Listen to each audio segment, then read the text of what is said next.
الحمد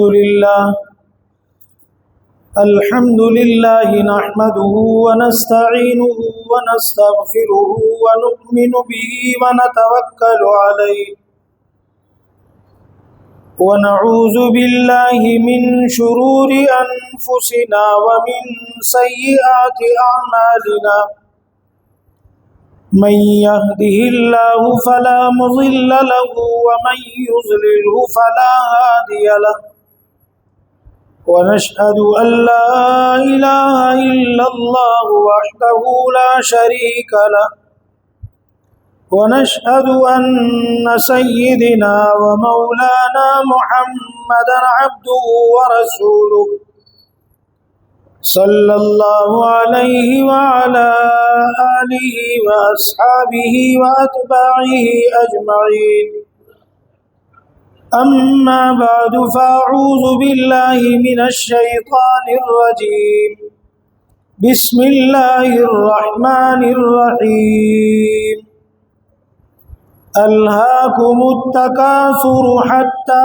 زرتم المقابر كلا سوف تعلمون ثم كلا سوف تعلمون كلا لو تعلمون علم اليقين لترون الجحيم ثم لترونها عين اليقين ثم لتسألن يومئذ عن النعيم صدق الله العظيم وقال النبي صلى الله عليه وسلم ما لي وللدنيا وما في الدنيا إلا كرائب استظل تحت شجرة ثم تراحى وتركها أو كما قال عليه الصلاة والتسليم۔ محترم حاضرین جمعہ، بزرگوں، عزیز دوستو، میں نے قرآن کریم کی ایک سورت اور جناب محمد الرسول اللہ صلی اللہ علیہ وسلم کی ایک حدیث آپ کو سنائی ہے۔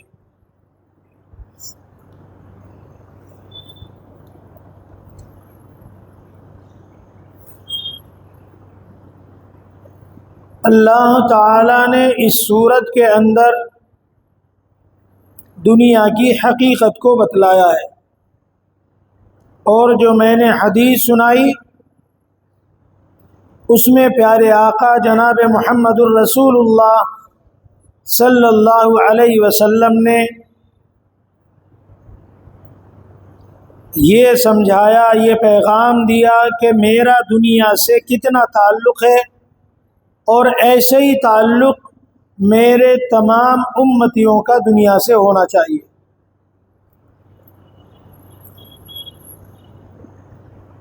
یہ جو دنیا جس میں ہم زندگی گزار رہے ہیں، اس کی ایک حقیقت ہے۔ حقیقت اس کی وہ ہے جو ہمیں اللہ اور اس کے رسول جناب محمد الرسول اللہ صلی اللہ علیہ وسلم نے بتلائی، وہ ہے دنیا کی حقیقت،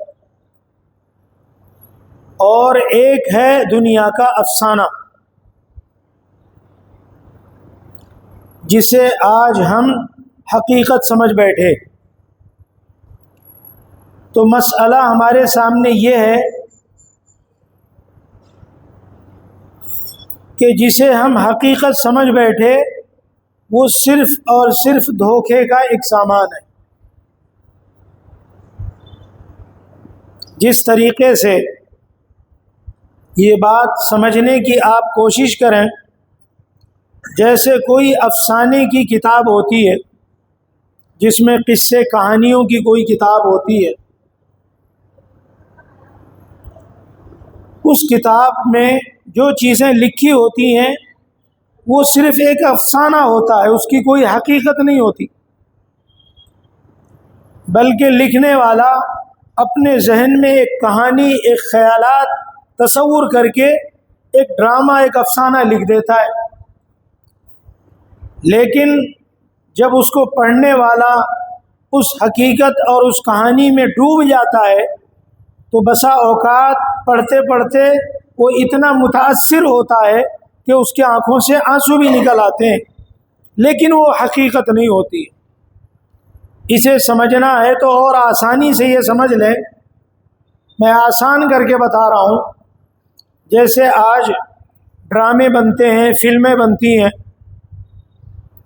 یہ جو فلمیں، یہ ڈرامے، ان کی کوئی حقیقت نہیں ہوتی، بلکہ ان کا لکھنے والا اس کی جو اسکرپٹ لکھتا ہے، وہ کہانی لکھتا ہے، پہلے ذہن میں ایک تصور کر کے کسی کے بارے میں ایک خیالات لا کر کے ایک کہانی بنا دیتا ہے۔ اب فلمیں اور ڈرامے دیکھنے والے جب اس کو دیکھتے دیکھتے اس میں ڈوب جاتے ہیں تو بسا اوقات اس میں کوئی تکلیف دہ چیز سامنے آتی ہے تو آنکھوں سے آنسو نکل آتے ہیں۔ یہ اس سے متاثر ہونے کی وجہ سے ہوتا ہے، حالانکہ سب کو معلوم ہے کہ یہ فلم کوئی حقیقت نہیں ہے، ایک ڈرامہ ہے، ایک افسانہ ہے جو بنایا گیا ہے لوگوں کو دکھانے کے لیے۔ تو یہی حال میرے بھائی آج ہماری دنیا کا ہے۔ دنیا کی دمک چمک، اس کی رعنائی، اس کی رنگینی جب ہمارے سامنے آئی تو ہم اس دنیا کے اندر اتنا کھو گئے، اتنا اس سے متاثر ہو گئے کہ ہم دنیا کی حقیقت کو سمجھے ہی نہیں، بلکہ ہم دنیا میں اس طرح مگن ہو گئے، اس طرح کھو گئے کہ ہم دنیا بنانے والے کو بھی بھول گئے۔ اس دنیا کی چمک دمک نے ہمیں اتنا غافل کر دیا کہ ہم اپنے مالک حقیقی کو، پیدا کرنے والے کو، اپنے روزی دینے والے کو، اپنے تمام ہمارے حاجتوں کو عطا کرنے والے کو ہی بھول بیٹھے۔ تو دنیا کی ایک حقیقت جسے ہمیں اللہ اور اس کے رسول نے بتائی، اور دنیا کا افسانہ یہ جس میں آج ہم زندگی گزار رہے ہیں، جبکہ یہ بتا دیا کہ یہ دنیا اللہ تعالیٰ نے قرآن پاک میں، دنیا بنانے والے نے دنیا والوں کو بتا دیا کہ یہ دنیا کی چمک دمک، یہ دنیا کی رنگینی جو تمہیں نظر آ رہی ہے، جسے تم حقیقت سمجھ بیٹھے ہو، جس کے بارے میں تم یقین کر بیٹھے ہو، اور جس میں زندگی تم اس طرح گزار رہے ہو جیسے کہ یہ دنیا تمہیں چھوڑنا ہی نہیں ہے، لیکن یہ ایک دھوکہ ہے۔ قرآن نے بیان کیا وَمَا الْحَيَاةُ الدُّنْيَا إِلَّا مَتَاعُ الْغُرُورِ، یہ دنیا کا سامان، یہ دنیا کی زندگی صرف اور صرف دھوکہ ہے۔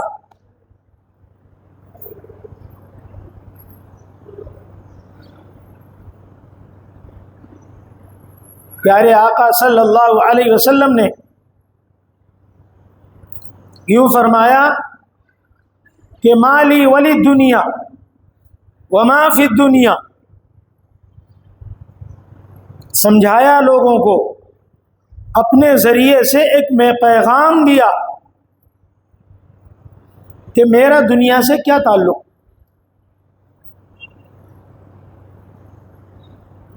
دنیا اور میں، ہم دونوں کا تعلق کیا ہے؟ فرمایا کہ میرا اور دنیا کا تعلق صرف اتنا ہی ہے، اور پھر سمجھایا کتنا ہے؟ فرمایا کہ جیسے ایک شخص سواری پر سوار ہو اور خوب دھوپ ہو، سختی ہو، اور وہ سواری کر رہا ہو اور پھر اسے تھکان آ جائے، اسے دھوپ کی تمش پریشان کرنے لگے، اور اسے سفر کرتے کرتے ایک درخت نظر آ جائے جو سایہ دار ہو، جس کے نیچے چھاؤں ہو۔ اب یہ سوار تھکان کی وجہ سے اس درخت کے نیچے اترے، اور اتر کر تھوڑی دیر آرام کر لے اور پھر چلا جائے۔ وہ سایہ جو درخت کا ہے وہ تو وہیں رہ گیا، اور یہ سوار اپنی سواری پر سوار ہوا، آرام کیا اور پھر آگے نکل گیا، کیونکہ اس کی منزل وہ نہیں تھی، اس کی منزل کوئی اور تھی۔ بس یہی دنیا کی حقیقت ہے، اور ایک دنیا کا بندے سے اتنا ہی تعلق ہے۔ اگر آپ غور کریں تو آج آپ دنیا کے لیے کچھ بھی کر لیں، کتنا بھی بنا ڈالیں، جو کچھ تمہیں کرنا ہے، تمہاری ہر آرزو خواہش کو پوری کر ڈالو، لیکن پھر بھی تمہیں دنیا چھوڑنا ہے۔ وہ اسی طرح چھوڑنا ہے جیسے کہ سفر کرنے والا مسافر درخت کے نیچے آرام کرنے کے لیے تھوڑی دیر رکا اور پھر چل پڑا، کیونکہ منزل اس کی وہ نہیں تھی۔ اسی طریقے سے یہ دنیا ہے، کتنا بھی اس دنیا کی رنگینی میں سما جاؤ، کتنا بھی دھوکہ کھا لو، لیکن آخر یہ دنیا تمہیں دھوکہ دے گی اور تمہیں اس دنیا کو چھوڑ کر جانا۔ اس وجہ سے اللہ اور اس کے رسول صلی اللہ علیہ وسلم نے دنیا کی حقیقت بتلا کر ہمیں پیغام دیا۔ اللہ تعالیٰ نے قرآن پاک کی جو سورت میں نے پڑھی، اس میں اللہ تعالیٰ نے اس بات کی حقیقت کو سمجھایا، الہاکم التکاثر حتی زرتم المقابر۔ مال، اولاد، اس کی چاہت، اس کی جمع کرنے کی چاہت، اس کی حرص، اس نے تمہیں تباہ کر دیا، ہلاک کر دیا، برباد کر دیا۔ الہاکم التکاثر، مال کی کثرت، مال کے جمع کرنے کی چاہت، قرآن کہہ رہا ہے کہ اس نے تمہیں ہلاک کر دیا، اور تمہاری بربادی یہ ہوئی کہ تم دنیا میں اس قدر مصروف ہو گئے، تم دنیا میں اس قدر مشغول ہو گئے، دنیا میں اس قدر تم کھو گئے کہ تمہیں پتہ ہی نہ چلا، یہاں تک کہ تم زرتم المقابر، قبرستان پہنچ گئے۔ دنیا کی حقیقت پتہ ہی نہیں چل پایا، اتنا مگن ہو گئے کہ لوگ ہمیں قبرستان لے آئے، ہم قبرستان پہنچ گئے۔ تو قرآن کیا کہہ رہا ہے؟ الہاکم التکاثر، مال اور اولاد کی کثرت، اس کی چاہت نے تمہیں ہلاک کیا، حتی زرتم المقابر، یہاں تک کہ تم اپنی قبروں تک پہنچ گئے۔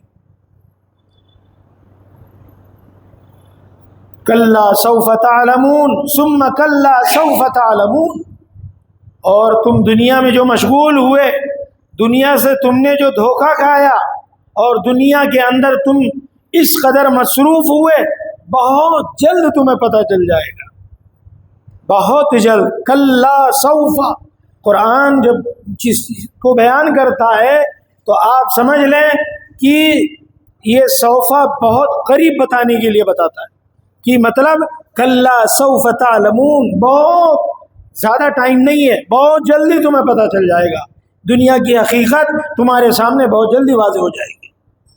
کلا لو تعلمون علم الیقین، بہت جلدی اپنے آنکھوں سے تم اس کی حقیقت کو دیکھ لو گے، تمہاری آنکھوں کا پردہ ہٹے گا اور تم دنیا کی حقیقت کو جان لو گے۔ لترون الجحیم، تم سزاؤں کو، تم جہنم کو بہت جلد دیکھ لو گے۔ ثم لترونها عین الیقین، اللہ نے بار بار اس بات کو دہرایا، اور اس بات کا یقین پیدا کرنے کے لیے کہ دنیا ایک دھوکہ ہے، دنیا کی چمک دمک ایک دھوکہ ہے۔ اس دھوکے سے بچنے کے لیے اللہ تعالیٰ نے پوری سورت نازل فرمائی، اور پوری سورت میں یقینی طور پر اس بات کو بتلایا کہ آنکھوں سے دیکھ لو گے، بہت جلدی تمہیں پتہ چل جائے گا، بہت جلدی تمہارے سامنے اس کی حقیقت کھل جائے گی، اور پھر اس وقت جب اللہ کے سامنے پہنچ جاؤ گے، ثم لتسألن یومئذ عن النعیم، اس دن تمہیں جو اللہ نے دنیا میں نعمتیں عطا فرمائی تھی اس کے بارے میں تم سے سوال کیا جائے گا۔ اس لیے پیارے آقا صلی اللہ علیہ وسلم نے کیا سمجھایا؟ کہ مالی ولی دنیا وما فی الدنیا، مسافر کی طرح میرا دنیا سے تعلق ہے۔ اس بنیاد پر ہمیں اور آپ کو چاہیے کہ ہم دنیا کی اس دھوکے سے باہر آئیں۔ جب دنیا کو ہم نے حقیقت سمجھ لیا، دنیا کی زندگی کو مقصد بنا لیا، سب کچھ دنیا ہی سمجھ بیٹھے، تو اسی وجہ سے آخرت ہمارے نظروں سے اوجھل ہو گئی، آخرت کو ہم بھلا بیٹھے، آخرت کی سوچ ختم ہو گئی، مرنے کے بعد کیا ہوگا اس کی فکر ختم ہو گئی۔ اس لیے پیارے نبی صلی اللہ علیہ وسلم نے اس حدیث پاک میں سمجھا دیا کہ میرا دنیا سے اس طرح تعلق، ایک چلنے والا مسافر چلتے چلتے دھوپ سے پریشان ہو کر ایک درخت کے نیچے تھوڑا سا سایہ حاصل کرنے کے لیے تھوڑی دیر رک جائے، یہی حال دنیا کی زندگی کا ہے۔ بس یہ دنیا کی زندگی ہماری جو 50 60 70 سال کی یہ جو زندگی ہے، یہ اتنا ہی ہے۔ ہم ایک درخت کے نیچے مسافر کی طرح آرام کر رہے ہیں، باقی اگلی جو منزل ہے، جو ہماری منزل ہے، جو آخرت کی زندگی ہے، وہ بہت لمبی ہے، اور ہم نے منزل دنیا ہی کو سمجھ لیا، اس لیے ہم دھوکہ کھا گئے، اس لیے ہم دنیا میں مشغول ہو گئے، اس لیے دنیا بنانے میں ہم اتنا آگے چلے گئے اور دنیا کے حرص اور لالچ میں اتنا پھنس گئے کہ ہمیں آخرت یاد نہ رہی، اللہ یاد نہ رہا، اللہ کے احکامات یاد نہ رہے، قبر کی یاد نہ رہی، آخرت کے سوال و جواب یاد نہ رہے، ہم بھول گئے۔ اور پھر حال ہمارا کیا ہوا؟ اللہ نے فرمایا کہ زرتم المقابر، تم قبروں تک پہنچ گئے، حتی زرتم المقابر۔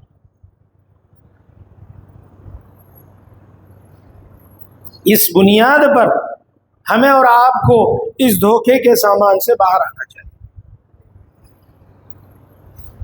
دیکھیے، دنیا کمائی جائے، خوب کمانا چاہیے، دنیا بنائی جائے، لیکن دین کے تقاضے آڑے نہ آنے پائیں۔ دین کی جو بھی ضرورت اور حاجت ہے، وہ دنیا تمہارے سامنے رکاوٹ بن کر نہ کھڑی ہو۔ پیارے آقا جناب محمد الرسول اللہ صلی اللہ علیہ وسلم نے صحابہ کی زندگیوں سے دنیا کو اس طرح کھرچ کھرچ کر نکالا کہ صحابہ کے نزدیک دنیا کی کوئی حقیقت نہ رہی۔ اس لیے جب بھی آخرت کا تقاضا آیا، جب بھی دین کا تقاضا آیا، جب بھی کوئی دین کی حاجت پیش آئی، جب بھی اللہ کے پیارے نبی صلی اللہ علیہ وسلم کا کوئی حکم آیا، تو دنیا ان کے سامنے رکاوٹ نہیں بنی۔ آج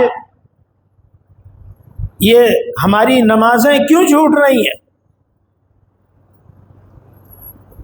اس لیے کہ دنیا کے تقاضے ہمارے پاس ہیں، دنیا رکاوٹ بن رہی ہے، دنیا کی حاجتیں ہمارے پاس ہیں، نماز چھوٹ اس لیے رہی ہے کہ دنیا کے تقاضے میں مشغول ہے۔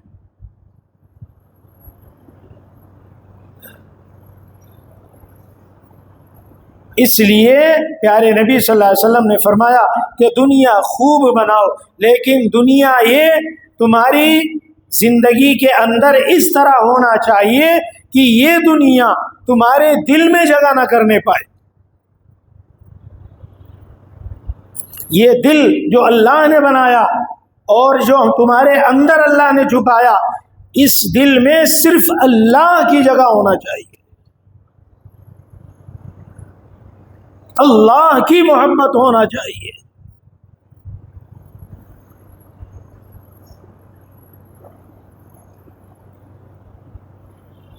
یہ دنیا ہمارے چاروں طرف تو گھومے، لیکن ہمارے دل میں جگہ نہ ہونے پائے اس کی۔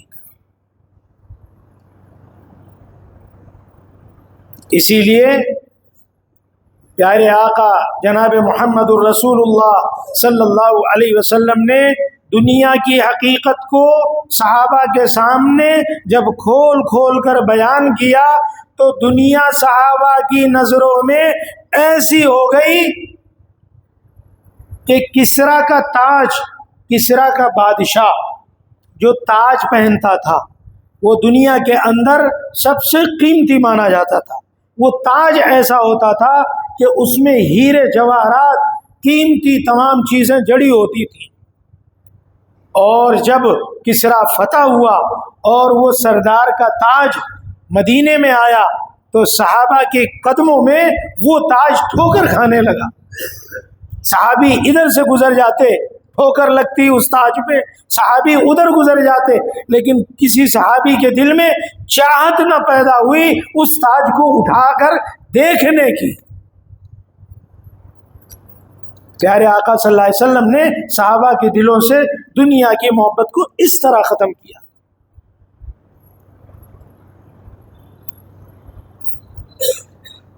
اسی وجہ سے صحابہ کرام ان کے سامنے دنیا کا کوئی تقاضا دین کے آگے کبھی رکاوٹ بن ہی نہیں پایا۔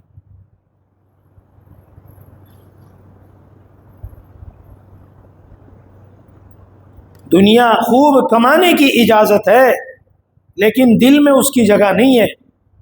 اللہ نے فرمایا انفق یا ابن آدم، دنیا کماؤ لیکن دنیا خرچ کرو۔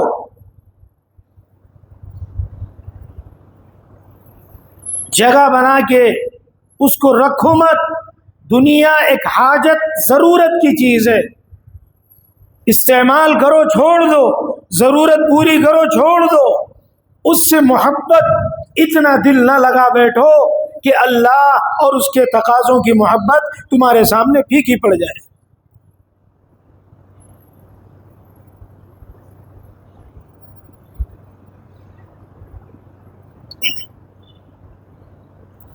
نواسہ رسول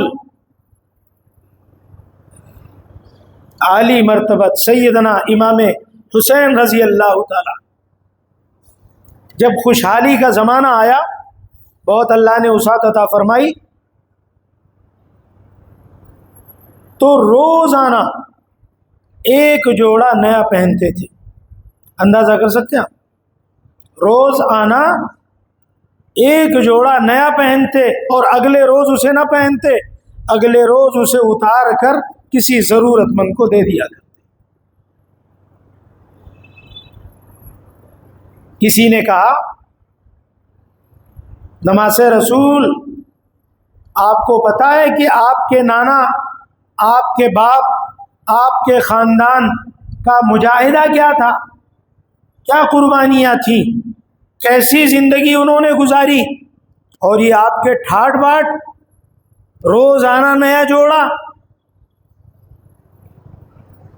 فرمایا سیدنا حسین رضی اللہ تعالی کہ ہاں میں جانتا ہوں کہ میرے گھر میں 3 مہینے چولہا نہیں جلا کرتا تھا۔ رأینا الہلال ثم رأینا الہلال ثم رأینا الہلال، 3 چاند ہم دیکھ لیتے تھے، گھر میں چولہا نہیں جلتا ہے، میں جانتا ہوں۔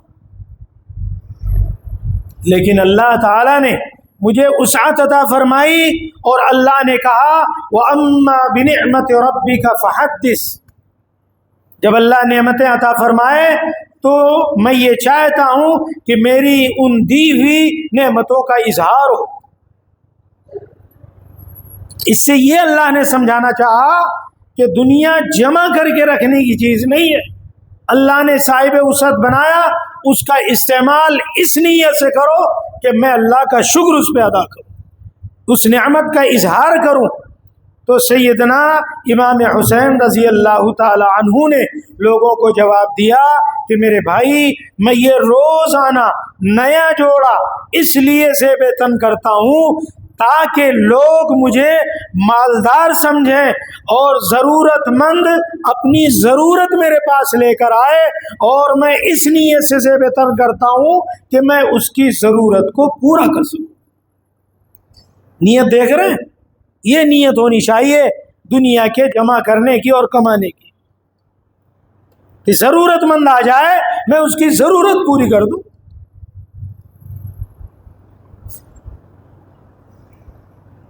حضرت امام مالک رحمت اللہ علیہ پوری زندگی مدینے میں گزار دی، صرف حدیث سے پاک پڑھنے پڑھانے میں۔ وسعت آئی زندگی میں، جب وسعت پیدا ہوئی تو روزانہ ایک جوڑا نیا سلاتے پہنتے۔ اعتراض کیا کرنے والے، دنیا بڑی عجیب ہے، دنیا حقیقت کو نہیں جانتی، افسانے میں کھوئی ہوئی ہے۔ کسی نے کہا کہ آپ یہ روزانہ جو حدیثیں پڑھا رہے ہیں، کبھی اس صاحب حدیث کی زندگی کو سوچا آپ نے کہ ان کی زندگی کیسی گزری، ان کے مجاہدات کتنے تھے، ان کے فاقے کے دن کتنے گزرے، اور آپ کے یہ ٹھاٹ باٹ، یہ روزانہ نیا جوڑا، یہ دسترخوان پہ عمدہ چیزیں۔ امام مالک رحمۃ اللہ علیہ نے کہا مجھے وقت کے بادشاہ نے حکم دیا ہے کہ میں نے جو مال عطا کیا، میں اس نعمتوں کا اظہار تم سے دیکھنا چاہتا ہوں، اس لیے میں روزانہ کپڑے پہنتا ہوں اور اسے اللہ کے نام پہ دے دیتا ہوں۔ بتانے کا مقصود ان واقعات سے یہ ہے کہ دنیا کمانا، دنیا حاصل کرنا، اس کی ممانعت نہیں ہے۔ دنیا خوب کمانا چاہیے، محنت جد و جہد کر کے حلال کمانا چاہیے، حرام سے بچنا چاہیے، حرام کی سوچ بھی نہیں لانا چاہیے، خوب کمانا چاہیے، لیکن اس طرح کما کر کے دنیا دل میں نہیں بسانا چاہیے۔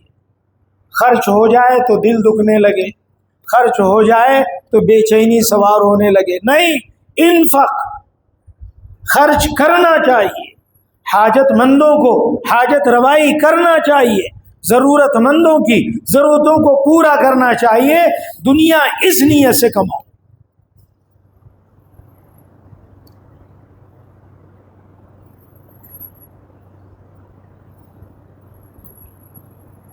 کتنے واقعات ہیں صحابہ کرام رضی اللہ عنہم اجمعین کے، جو واقعات ہمیں حیرت میں ڈالتے ہیں کہ وہ لوگ کتنا خرچ کیا کرتے تھے۔ حضرت عثمان غنی رضی اللہ تعالیٰ عنہ، حضرت عبد الرحمن ابن عوف رضی اللہ تعالیٰ عنہ، حضرت جعفر رضی اللہ تعالیٰ عنہ، یہ وہ مشہور نام ہے کہ جو دیتے دیتے تھکتے نہیں تھے، صبح سے شام ہو جاتی، صرف صدقہ، صرف خیرات، صرف لوگوں کی ضرورت کو پورا کرنا۔ ام المؤمنین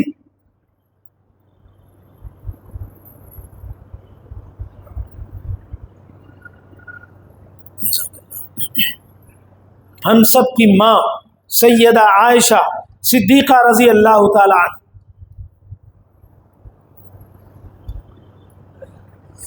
بیت المال سے اشرفیاں آ گئی، ڈھیر ساری آ گئی،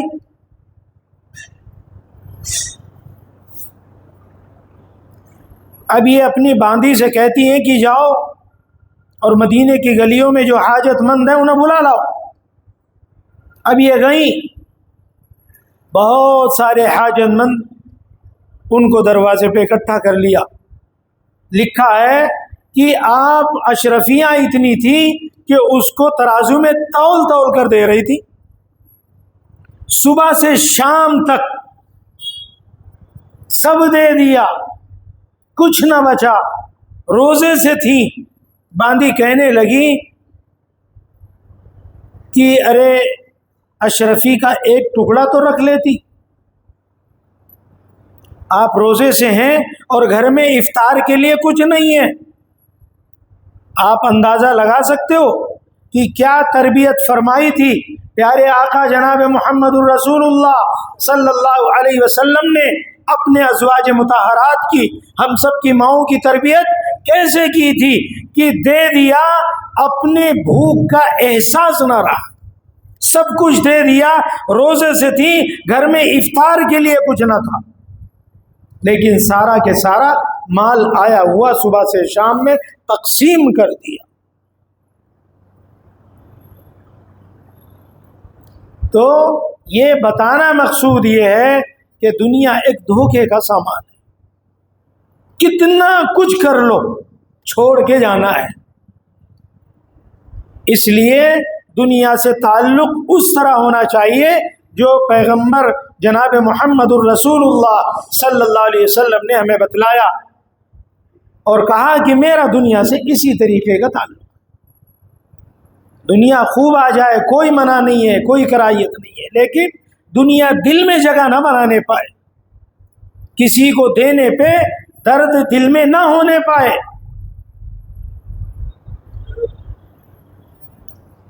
کیوں؟ اس لیے کہ دنیا اگر دل میں سما گئی، دنیا کی محبت غالب ہو گئی تو دین کے تقاضے چھوٹیں گے، اعمال سے محرومی آئے گی، کیونکہ دنیا کی محبت جو سما گئی تو اس کی وجہ سے اب آخرت یاد نہ رہے گی، آخرت کو انسان بھول جائے گا اس بنیاد پر کہ دنیا سمائی ہوئی ہے۔ وجہ دنیا کی محبت بنے گی، اور جب دنیا کی محبت سما جائے گی تو فرمایا پیارے آقا صلی اللہ علیہ وسلم نے کہ تمہیں مرنے سے بھی ڈر لگنے لگے گا۔ حب الدنیا کراہیت الموت، پیارے آقا صلی اللہ علیہ وسلم نے فرمایا دنیا کی محبت آئی تو اب اللہ سے ملاقات کو جی نہیں چاہے گا، حالانکہ موت کیا ہے؟ اللہ سے ملاقات ہے، پیارے آقا جناب محمد الرسول اللہ صلی اللہ علیہ وسلم کی زیارت ہے۔ موت کوئی بری چیز نہیں ہے، موت سے ڈر نہیں اس کو جس کے دل میں دنیا نہیں۔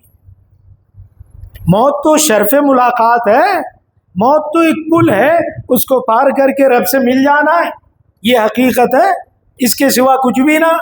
اس بنیاد پر فرمایا پیارے آقا صلی اللہ علیہ وسلم نے کہ دیکھو اگر دنیا دل میں تمہارے بس گئی تو موت تمہیں اس سے ڈر لگنے لگے گا، موت بری چیز لگنے لگے گی۔ اس لیے میرے بھائی دنیا میں زندگی اس طرح مسافر کی طرح گزارو کہ یہ چھوڑ کر جانا ہے، اور کتنا بھی بناؤ تو بھی چھوڑنا ہے۔ اس بنیاد پر آخرت کے تقاضے، دین کے تقاضے، پیارے آقا صلی اللہ علیہ وسلم کے احکامات، آپ کی سنتوں کی اتباع، یہ دنیا تمام کاموں میں آڑے نہ آنے پائے۔ آج صورتحال کیا بن جاتی ہے ہمارے؟ آج صورتحال یہ ہے کہ اللہ کی محبت ہی ہمارے سینوں میں نہیں ہے۔ اسی وجہ سے آج مؤذن جب اللہ کا نام لیتا ہے تو لوگ مسجد کی طرف نہیں آتے، بازاروں کی طرف چل دیتے۔ لوگ مسجد کی طرف نہیں آتے، بازاروں میں مصروف رہتے ہیں۔ لوگ اس بلانے والے کی آواز پر لبیک کہہ کر اللہ کی محبت میں حاضر نہیں ہوتے۔ دنیا کی مصروفیت، دنیا کی رعنائی، دنیا کی رنگینی، دنیا کی چمک دمک انہیں اس سے بے بہرا کر دیتی ہے۔ اس بنیاد پر ہمیں اور آپ کو چاہیے کہ ہمارے ایمان کا تقاضا، اللہ اور اس کے رسول سے محبت کا تقاضا وہ یہ ہے کہ دنیا سے محبت اس طرح نہ ہو کہ ہم آخرت کو بھول جائیں اور آخرت کی زندگی ہمیں یاد ہی نہ آئے۔ اور پھر الہاکم التکاثر حتی زرتم المقابر، مال اور اولاد اس کے جمع کرنے اور اس کی کثرت، اس کے حرص میں اس نے تمہیں ہلاک کر دیا، یہاں تک کہ تم قبرستان پہنچ کے اپنی قبروں میں جا پہنچے۔ یاد رکھنا یہ ساری چیزیں اللہ تعالیٰ نے کھول کر لوگوں کے سامنے حقیقت کو بتلایا کہ دنیا صرف ایک دھوکہ ہے، ایک خواب ہے۔ جیسے ہم سو کر خواب سپنا دیکھتے ہیں اور آنکھ کھلتی ہے تو پتہ چلتا ہے وہ تو ایک سانپ تھا اور کچھ بھی نہیں اس کے سوا، بس یہی حال یہ دنیا ہے، سب کچھ چھوڑ کر جانا ہے۔ تو کیوں نہ ہم آخرت کی زندگی کو، اللہ اور اس کے رسول کی محبت کو اپنی زندگی میں ترجیح دیں، فضیلت دیں، ان کو اول مقام دیں کہ سب کچھ پہلے اللہ اور اس کے رسول کا تقاضا، اللہ کے دین کا تقاضا، اللہ کے احکامات کا تقاضا، یہ سب سے پہلے، بعد میں دنیا۔ یہ کیوں ہماری زندگیوں میں نہیں آ رہا؟ اور یہی آنا چاہیے۔ اللہ تعالیٰ مجھے آپ سب کو اللہ تعالیٰ کہنے سننے سے زیادہ عمل کی توفیق عطا فرمائے۔